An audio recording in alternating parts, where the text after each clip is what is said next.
Good morning, good evening, good afternoon to all you sane and rational people across the world. And the rest of you, please keep reading Jezebel.com. The rest of us are going to have a grown up conversation. I'm Paul Elam with a voiceformen.com, and I am joined by MRA Jack Barnes, the one and only Jack Barnes, who is a bit of a thorn in the side, especially on Twitter, to a lot of feminists. Hey, Jack, how are you doing, bud? I'm doing wonderful, Paul. How are you? I'm good. I'm glad you're here. How's life on the road, truck driver? Ah, doing well at the moment. I'm in a place where there's no snow, so everything's good. Yeah, I imagine that has a lot to do with it. As a matter of fact, I know that for a fact, having put in a few miles behind the wheel myself, like about a million of them. Well, listen, we got a story that's developing here. It's actually been ongoing for a little while. And of course, now you're going to have to bear with us a little bit because we're going to explain some activities in the feminist world. And we have to step carefully around that, or else we get caca on our boots. We have a writer for the Daily Beast named Lindsay. Now, I would like to tell you Lindsay's last name, and in any other case I can think of in the mainstream media, I would be able to, because on bylines on articles in mainstream publications and even places like A Voice for Men, we insist on first and last name for the bylines for our articles. However, the Daily Beast has allowed someone that's just called Lindsay. And I don't think this is a case like, Madonna or Seal. This is not a celebrity. This is a woman that is giving her first name, or allegedly her first name, and withholding her last name because she doesn't want to be associated publicly with her own work. And the reasons that she, I believe, has given for that is that she is afraid, of course, she's been to, I think she lives in Sarkeesianville. She's afraid of rape and death threats, and that somebody's going to gut her or shoot her or blow her up or just rape her, which of course is much worse than getting gutted or shot or blown up. Um, but what she's been doing, Jack, why don't you give us a rundown on what she's actually been doing? Not just her writing. I'm going to read one of her articles in just a couple of minutes, but let's get a lowdown on what exactly it is she does. Well, back in the summer of 2014, she started a campaign called Cards Against Harassment. I think she was intending it to be a play off of the Cards Against Humanity thing. Um, but basically, what she does is she walks around Minneapolis, Minnesota, and that's where she lives and works. And she put that information out there. I didn't dig it up, but she walks around Minneapolis, Minnesota, and whenever a man says something to her that she doesn't like, she hands out one of these cards, and these cards are very condescending. I deserve better than this, and I expect better than this.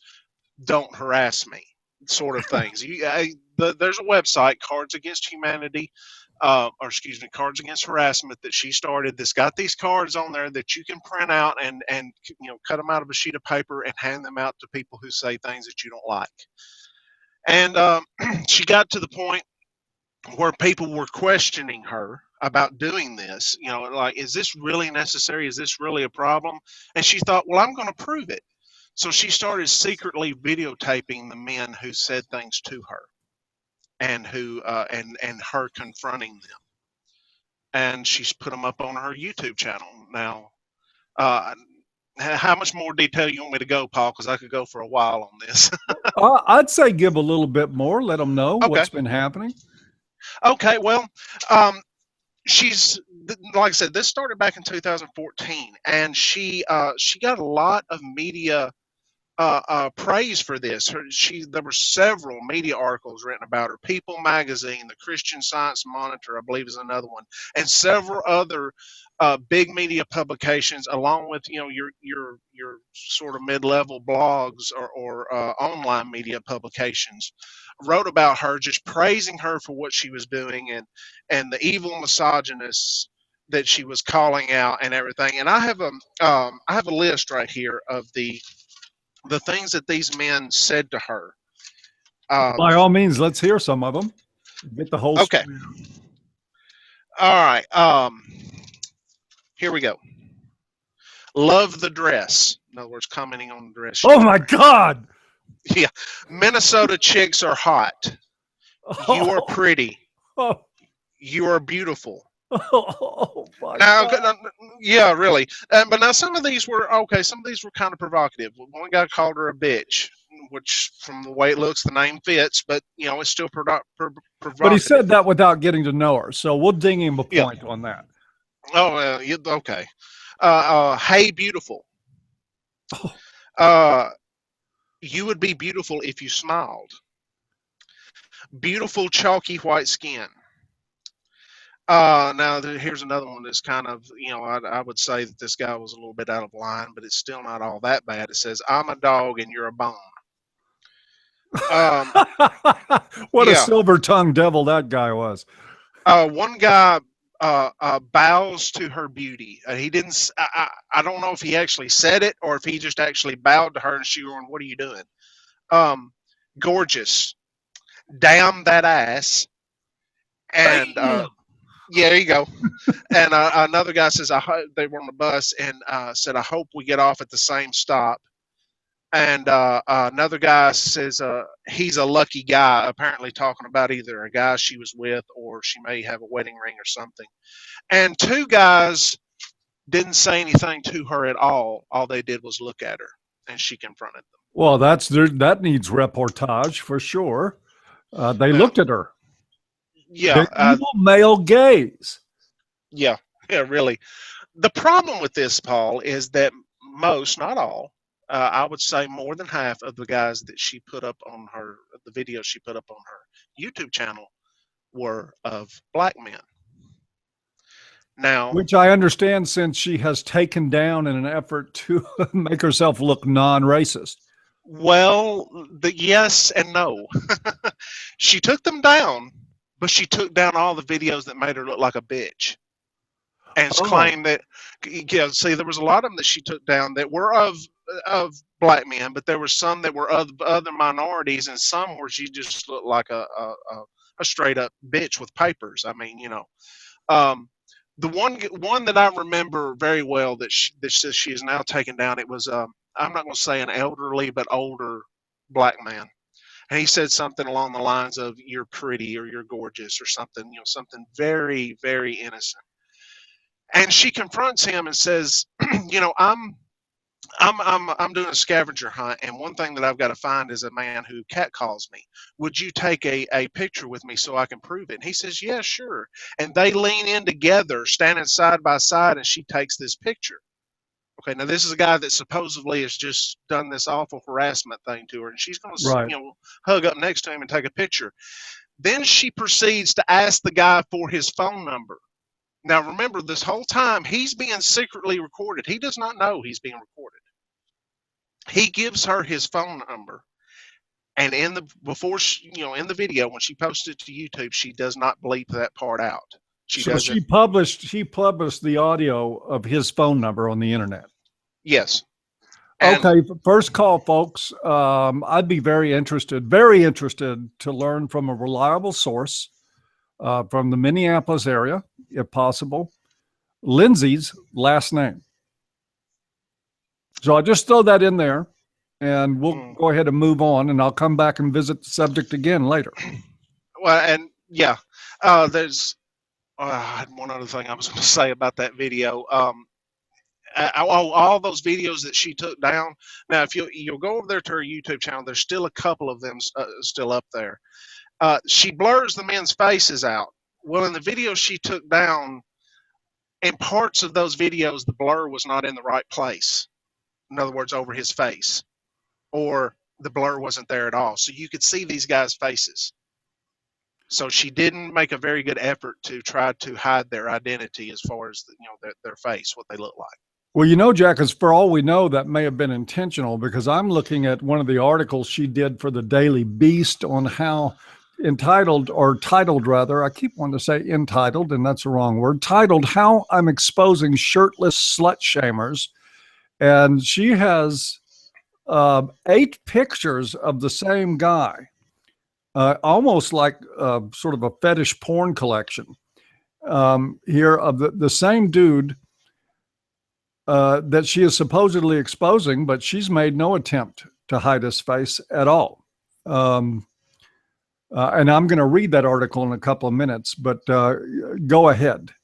Oh well, that's another thing she's been doing is that hashtag, and people are calling her out on Twitter. That there's a Twitter meme going around right now with her face in the center, and all of these pictures of these men behind her. It says, when you're trying to call out race culture, but you end up looking like a racist or something like that, because the majority of the people that she's posting these pictures to this hashtag, so her and her friends can shame them for being having pictures of themselves on the internet without their shirts on. The majority of these are minority men, either from the looks of it, the majority of them are either black or Latinos. Yeah, the man that she has in her Daily Beast article certainly appears to be Latino to me. Let's go ahead and just to give everybody a little bit clearer view of where her mindset is, where her thinking is. I'm going to go ahead and read this brief article. And there, you can find it on the Daily Beast all later. I've got a couple of links in the low bar to this hangout, but I haven't put this one there yet. I will at the end of this. But this is from the Daily Beast, the article titled "How I'm Exposing Shirtless Slut Shamers." Subtitle is, "Men seem to think they can dress or undress any way they like in public, but don't hesitate to shame a woman for her choice of attire, if it only stopped there." First, let's start calling this bullshit out from the beginning. I can tell in the first 4 words that this is a bigot we're dealing with. Men seem to think. Are we a monolith? Or does that include Michael Kimmel? All men were right out of the gates. So her bigotry as it relates to race is hardly surprising, because she's already got bigotry in play with half the population. I personally don't fit this mold myself, and I'm the evil patriarch from hell, and I don't fit this mold to say that I shame women for their choice of attire. I might laugh at some women for their choice of attire. I laugh at some men for their choice of attire. But this is a mindset. Men think they can dress or undress any way they like in public. This is a pitch for the entitlement issue, for the idea that men are entitled. And it goes on to say, "I wanted to start this reflection piece with a breezy personal bio, but the internet has taught me better." Okay, so now the first sentence of the article, we're going to establish a threat narrative. First, we attack men as a whole, and then rightfully anticipating there may be some men out there that don't like that shit at all, and who may have something to say to Lindsay, no last name, about that. She paints the threat narrative. She's setting herself up to damsel in the very first paragraph or the very first sentence of the article. "See, I woke up last night to a guy threatening to find my address and rape me if I didn't tell him whether I have had anal sex or liked being teabagged. I'm sorry to bombard you with such blunt information." Oh, of course you are, Lindsay. You hate it, dear readers. "But now you know how my inbox feels." Sorry, my inbox doesn't even have feelings. It's just an inbox. Or she's actually said that. Yes, now you know how my inbox feels. This is like not only stupid, it's bad writing.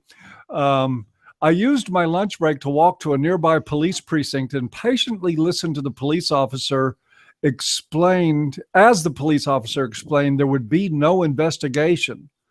Later on the bus ride home, I took my mind off things by doing what I do an awful lot these days, looking at half-naked pictures of men and hoping my fellow passengers don't look over my shoulder and think I'm a pervert." I don't have to look over your shoulder to know that, Lindsay.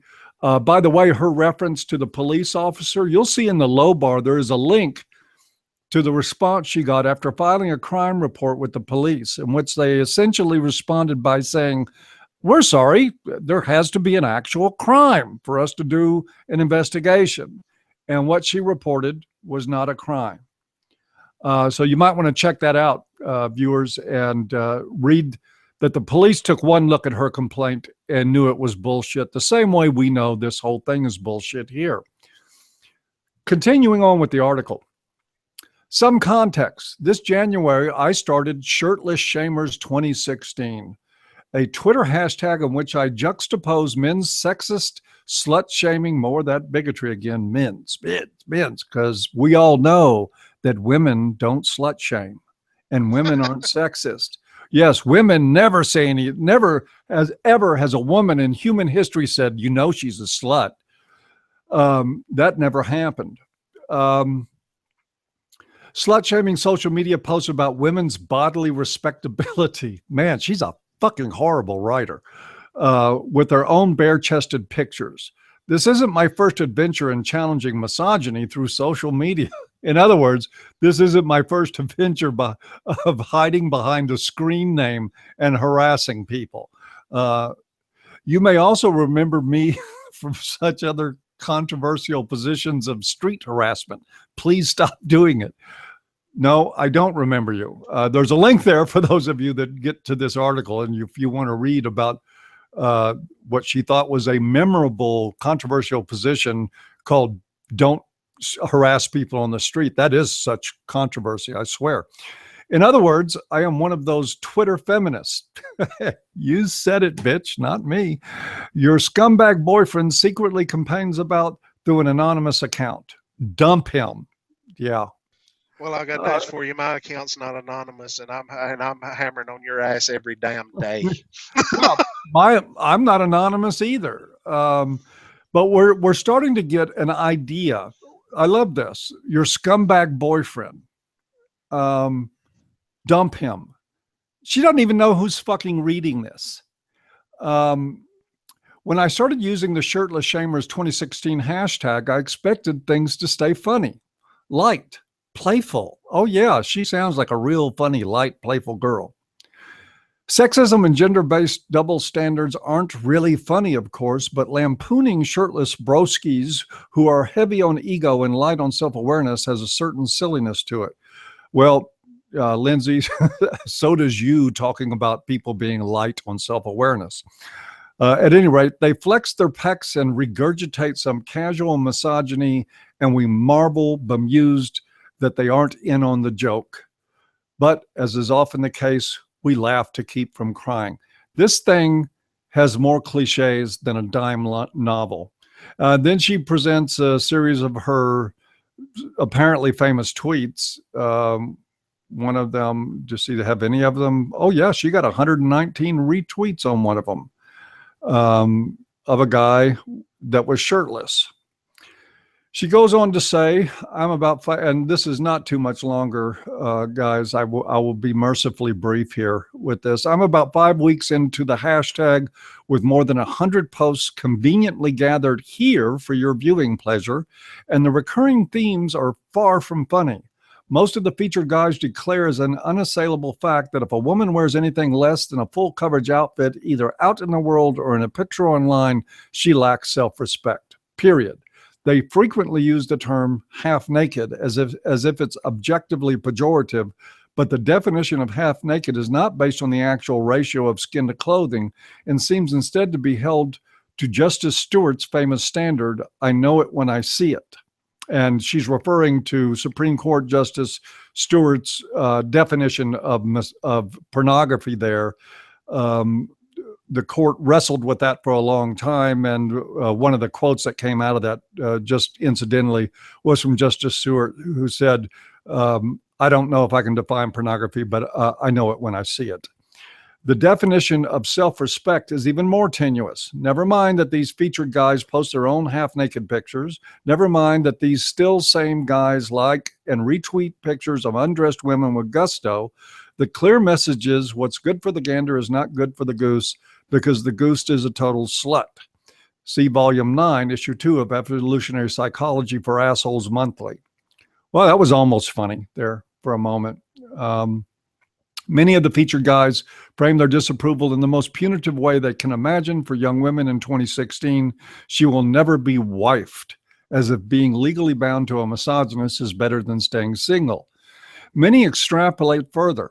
Because a girl or woman who is half naked lacks self-respect, she's not entitled to respect from men. Some take it to the worst logical conclusion: if she's not deemed respectable, or if she disrespects me as the man in her life with a vested interest in her purity and respectability, she will be beaten, she will be raped, she will be killed. I'm still looking. She has a number of tweets here in this article, and I'm still looking for one that actually corroborates anything she's saying about these guys' attitude. She seems to have pulled her factoids out of a research study from the University of Out of My Ass. And, that's about enough. There's more to this article. I don't think I need to read anymore. The only reason I read what I did, Jack, was because I wanted everybody to have an idea of this bigot's mindset, of who we're talking about here. We're talking about straight up every attempt in the world. I'm going to say, honestly, I'm not one of those guys that will catcall. I find it demeaning to the guy myself. I'm not going to lower myself to say that some woman walking past me on the street has the power to make me break stride and refocus my attention. I mean, it's not that I don't look at a nice set of tits. I certainly do. And I look at a nice ass.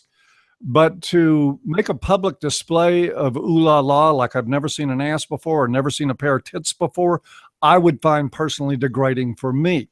But as I did experience in my younger days, I got ogled and a few catcall type behaviors from women on the street. I didn't necessarily find that upsetting. And nor should anybody else, in my opinion. But apparently what we have here is a woman who's determined to make herself the next Anita Sarkeesian. She's determined to provoke and to basically dox people, put their image on the internet, and to do it in a racist way until she draws retaliation. She's, what, one or two steps from her Kickstarter, Jack? Yeah, pretty much. She posted on her Twitter account either today or yesterday that she is going to be interviewed for a documentary about online harassment against women. Oh. And I'm thinking to myself, on which side of the argument, the one that's been harassed or the one who's doing the harassing? Yeah, no kidding. Well, who is the documentary made by? Is it by the same people that brought us The Hunting Ground? I don't know. She didn't say.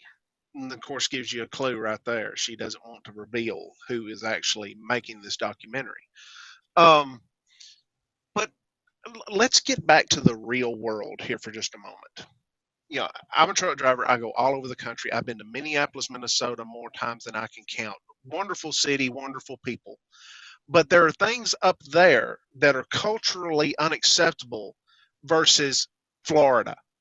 Okay, a woman can walk into any grocery store or any convenience store in Florida wearing a string bikini and nobody thinks twice about it.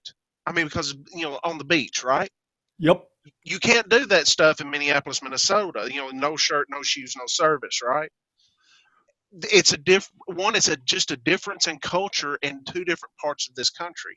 Oh yeah, Another very thing, definite Midwestern sensibilities up there. well, yeah, and there's not a beach 100 yards away. And it's fucking cold, people. Yeah, yeah. But when I was dating, I knew better than to bring a girl to meet my parents dressed like she had just left a slut walk. And on the other side of that, if my daughter, when she starts dating, of course she's not nowhere near old enough yet, but when she starts dating, if she brings a guy over to the house who doesn't have a shirt on, I'm going to be like, motherfucker, you better have a little more respect for me the next time you come back. Now get out. Put a shirt on when you're coming to someone's house. to visit, when you're meeting your girlfriend's parents for the first time. Now, if they just left the lake where they were swimming, that would be a different story. You know, guys usually don't wear shirts when they're swimming. So this whole thing about men shaming women. Yeah, okay, there is a certain level there that, yeah, you can dress however you want to, but if you dress like you just came from a slut walk, chances are, the mayor's son is not going to want to pick you up and take you to meet his parents. Well, that makes sense, Jack. Of course, now Unfortunately. that's, well, yeah, again, there is some double standards there to work out. There is certain states where women cannot go topless under the law. I mean, it's a law they can't, and I think that needs to be done away with. We need to be equal under the law. I've always said this is the one area of legal overt discrimination that still exists about women. Yes. It's the only one I can think of, because I've made it a case for many years now to ask people to tell me where the law discriminates against women in any respect when it doesn't work in their favor, like the draft. Tell me where the law tells women that they're not allowed to do things that they might want to do. And the only thing that comes up is that, and this is, I think, out of, unfortunately, out of too much of a crossed line between church and state, that our religious principles in a lot of people have led to rules that ban waist up female nudity while it allows it for men. And I do think that needs to be corrected, even if I know in the back of my twisted little mind that what we're going to end up with is a bunch of topless women that I don't want to see. Yes. Because the ones that I would like to see probably won't go topless. Well, and here's another thing, Paul. There's a lot of women out there that don't want this either, because they make a lot of money off of showing their tits. Yep. And if everybody's showing them, then what are they going to, I'm sorry, titty bars, but your day has come. yeah, really. But no, the whole deal with slut shaming, I can understand that to an extent that, okay, I want to wear what I want to wear, and I don't want to get a lot of shit about it. But to a certain extent, you got to be an adult and say, yeah, I'm wearing what I want to wear. You don't like it, that's your problem.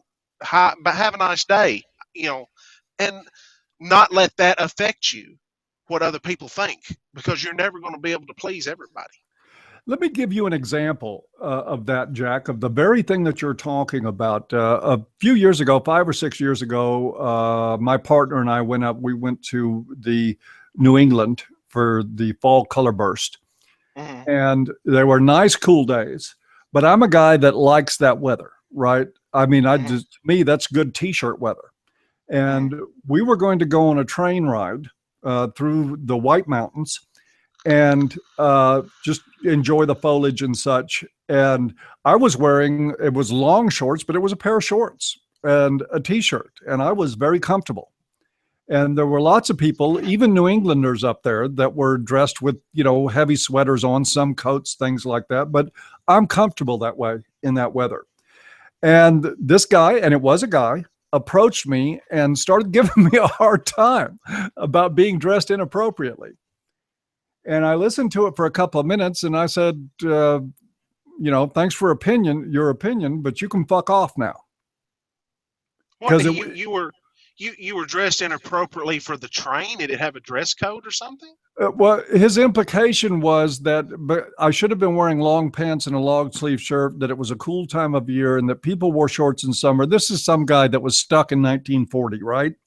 Okay. The point is, I told him to fuck off. It did not occur to me at the time that I needed a social movement. Yeah. And this is what we're looking at here. Look, ladies, I get it. If I was being catcalled all the time, which I got to tell you, I don't know how much of that stuff I buy. Even in the Hollaback video, 90% of what that woman was hearing, and that whole thing we found out later was orchestrated, set up, edited, but 90% of what she was hearing was good morning or that you're beautiful. If That's what I think happens a lot of times. And sometimes people say inappropriate remarks. And some people are so goddamn neurotic that even being noticed in the least, I'm 6'8". I get noticed everywhere I go. And I get comments like, "How's the weather up there?" And did you play basketball? And oh my God, you're tall. I love that last one because when they say, "Oh my God, you're tall," I say, "Don't tell me Harvard, right?" But it's a joke. It's a Yeah. joke. And it's like, my God, how goddamn privileged do you think you are? That if somebody notices you and gives you a compliment on the street, that you think you're actually busting them, putting out there in public view as though they're perverted, as though they're harassing you. This is why I want Lindsay's last name. I don't think, I mean, it's one thing if she were, talking about this privately, whatever, she would deserve her anonymity. But God damn it, if you're in the Daily Beast, writing articles, posting pictures of people, claiming that they're offensive, claiming that they're sexist, claiming that they're harassers and bullies, you need to have your last name on it. You're a public figure. That's why I want Lindsay's last name. And that's why I would appreciate it if anybody would get that to me, because I think it's time that we gave her a street card in front of the whole world. Yep. I would have to agree. Um, I was doxxed here not long ago. My family, my wife, my daughter. They published pictures of us. They published my address, our address, phone number, my name. Of course, my name's already out there. My wife's name, my daughter's name, and that's I'm against that, obviously. But one, this is a public figure. Two, no one is asking for her address, her phone number, the names of her partner and children, if she has a partner and children, or family or friends, their address, phone number, or a place of employment, their address, phone. Nobody's asking for that. Yeah, and thanks for bringing that up, Jack. Let me just say real quick that if anybody has that, I don't want it. We don't want to have anything to do with providing sensitive personal information like addresses and phone numbers. Yeah, just a last name, because I want to write an article too about this person, and I want her first and last name. Now you can find pictures of her on the internet on her author's profile for the Daily Beast. You can find it on her Twitter account. Um, we think that's her real face. We're not sure, and we think that Lindsay's her real first name. We're not sure, but that stuff is out there, and she lives in Minneapolis, Minnesota, and that's all we know at this point. Man, Minneapolis, as white as Minneapolis is, she must have had to work really hard to come up with racial profiling. Well, and another thing is she did not, at least from what you can tell from the videos, which again, it was shot with a secret camera, so it's not the best camera work, obviously. But it looks like everything that she shot, she was in downtown. The nice part of downtown where all the big skyscrapers and all that is, right? Mm-hmm. So it's not like she went walking through a poor neighborhood or something like that. So I honestly don't know how she got this many men to do this. Someone on Twitter says that a few of them, before she took them down, they suggested that a few of them looked staged.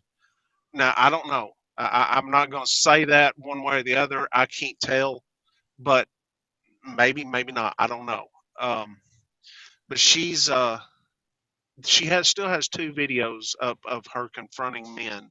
One of them is a guy who said Minnesota chicks are hot, and she really gave him a hard time. He's just standing there on a street corner holding a cup of coffee, and she walks up to him after he says that to her.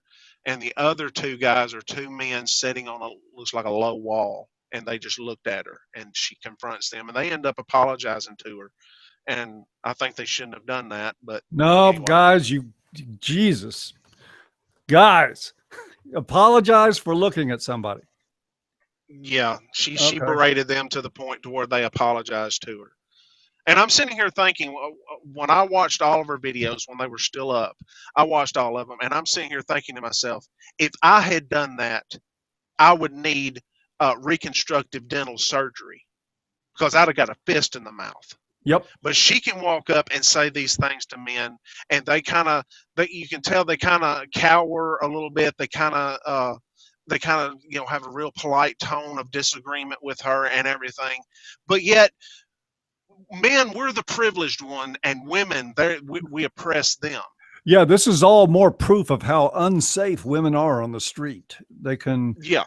confront street people, a couple of guys that hang out on the street and berate them and put them down, and they end up apologizing to her. That is precisely how unsafe she is, and in general, how unsafe most women are. Because this is why the hollaback people and most feminists and even a lot of traditional gynocentrists won't tell you and don't want to talk about the fact that almost all street crime is perpetrated on men. Mm-hmm. Yep. And Lindsay sits on some board. I forgot which one it is, but some board having to do with street harassment, like a board of directors over this street harassment coalition or something. I can't remember what it is. And I'm sitting here thinking to myself, if this person who is obviously not equipped to handle public life is on the board for this organization, holy shit. Well, there's a lead anyway. Yeah. It's on the website. I believe her website, Cards Against Harassment, I think it's .com. Well, fiddle faddle. There is, by the way, folks, there is a video of hers confronting somebody on the street, which his face is blurred out, and reading him the riot act about how much she doesn't appreciate being noticed. If you would like to enjoy that, feel free to do it. Jack, is there anything else that we want to put on this? Because our time is running pretty close to up here. No, other than you and I both really, really, really want this person's last name. Yep. Absolutely, folks. I mean, we're not offering a bounty or anything like that, but we do consider it an act in the public service that if you're out there, if you're in the Minneapolis area, if you have the resources to find out who she is, and I mean to find out correctly and provably who she is. Yes. We're not just going to toss, somebody can't just email us a last name and have us publish it. We need proof of who she is. And meanwhile, before we close, and I don't want to forget about it, I want to issue a great big fuck you to the Daily Beast for even allowing somebody to publish on your website without using their whole name. How cowardly is that? This woman is putting people in the public view, accusing them of all kinds of things. I imagine I feel like I'm totally safe in saying that the Rolling Stones a Rolling Stone magazine wouldn't be intimidated by your standards of proof and your support for a story, your confirmation. This is sloppy to the point of dangerous. You're basically enabling somebody to act as an anonymous informant on people who've been given no trial, no vetting of information whatsoever. So this isn't the first fuck you I've said to the Daily Beast, and it probably won't be the last. But I tell you what, keep in mind, Daily Beast is an offshoot of Newsweek. So that ought to let you know a lot right there. With that, Jack, I guess we're going to wrap it up. We're trying to keep these hangouts shorter these days, give people a little more time to listen to the whole thing. Well, thanks for having me on, Paul. I appreciate it. It was a pleasure. You take care of yourself. Everybody else out there, remember to take your daily dose of red pills. Get us Lindsay's last name, and we'll see you next time.